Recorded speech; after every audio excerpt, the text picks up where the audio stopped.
Well, I'm from West Sussex and I call it Shrewsbury. My wife's from Cheshire and she calls it Shrewsbury. But whether you call it Shrewsbury or Shrewsbury, hello to Shrewsbury or Shrewsbury Library. I'm Attila the Stockbroker from the Sussex coast, and I'm going to do a couple of poems for you. The first one I wrote for my wife during lockdown, and it's called For My Wife in Lockdown. For 40 years today, I've lived this life. Travelled the world for concerts far and wide.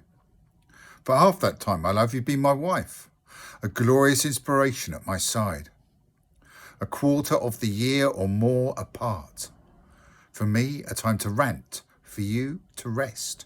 Then I return to you, my loving heart, resume our path together, two abreast.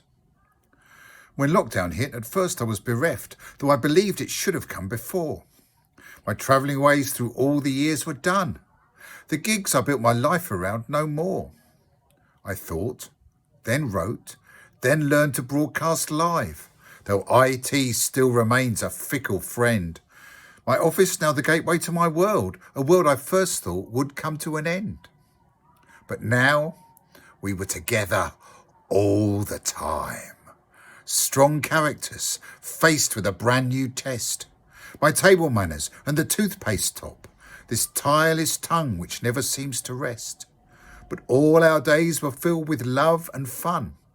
We never thought something will have to give. We looked into each other's eyes and said, no one I'd rather be in lockdown with. I loved to watch our garden as it grew, not sometimes this year, every single day. Tomatoes from the seed to bright red fruit, green beans to freezer from the starting tray. When lockdown eased a bit and summer came, my childhood days returned, my rods, my bike. A few hours on our own, now all we need. A night apart, now something not to like. One day, I hope, I'll hit the road again. One day your peace and quiet will return. But this great revelation in our love, enforced by fate, was wonderful to learn. So darling, thanks for marrying me full time. This stroppy poet, loud of mouth and arse. And as my valediction in this rhyme, I hereby dub you Comrade Wife, First Class. Thank you. A couple more. This one's I wrote during the debates, this interminable pile of nonsense, debating who was going to be the new leader of a Conservative party, which should just have held an election after the things they've been up to. A choice between Sunak and Truss, being hit by a car or a bus. A cocktail of sick, topped with fromage of dick, or a warm pint of festering pus. I'm not watching these bastards debate.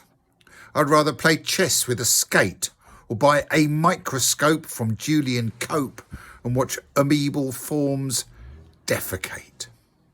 And one final one, which is an old one, which I wrote...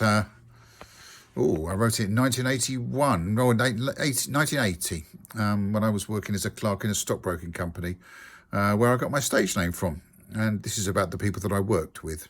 It's the only thing that I got out of that was any good, really. I've earned my living as a poet for 40 years, and it's wonderful to do what you do for a living, if you do it as a hobby anyway, if you couldn't earn your living out of it. So that's brilliant. This is called Every Time I Eat Vegetables, It Makes Me Think of You, and it's dedicated to the people who I work with in the stock exchange. No agony, no ecstasy, no pleasure and no pain. So exquisitely uninteresting you drive your wife insane. The TV is your oracle, the newspaper's your guide, and your shiny little vehicle is your passion and your pride. You've done the same things every day for nigh on 20 years, and in your ludicrous routines you hide your worthless fears. On the blandest boat in boredom you were captain of the crew, and every time I eat vegetables it makes me think of you. You died the day that you were born, and now you sit and rot, an empty-headed dinosaur in the pond that time forgot. Your image is respectable, there's nothing underneath, and the whole thing is as surely false as 9/10 of your teeth. Your views are carbon copies of the rubbish that you read, and you swallow every morsel Rupert Murdoch seeks to feed. You go to bed at 10 because you've nothing else to do, and every time I eat vegetables it makes me think of you.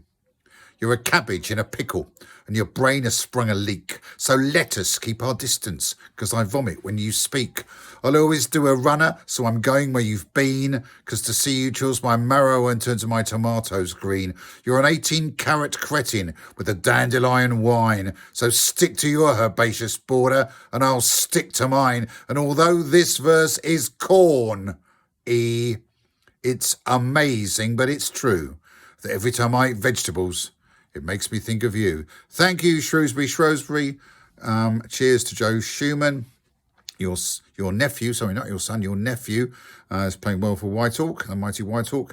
I'm a Brighton of Albion fan, but I watch them when I can. And also, all the best to your brother, who I gather is ill. All the very best. Cheers, everybody, and I hope to play in Shrewsbury one day. I've played there once before in the vaults, I believe it was many years ago. All the best from Attila the Stockbroker. Cheers.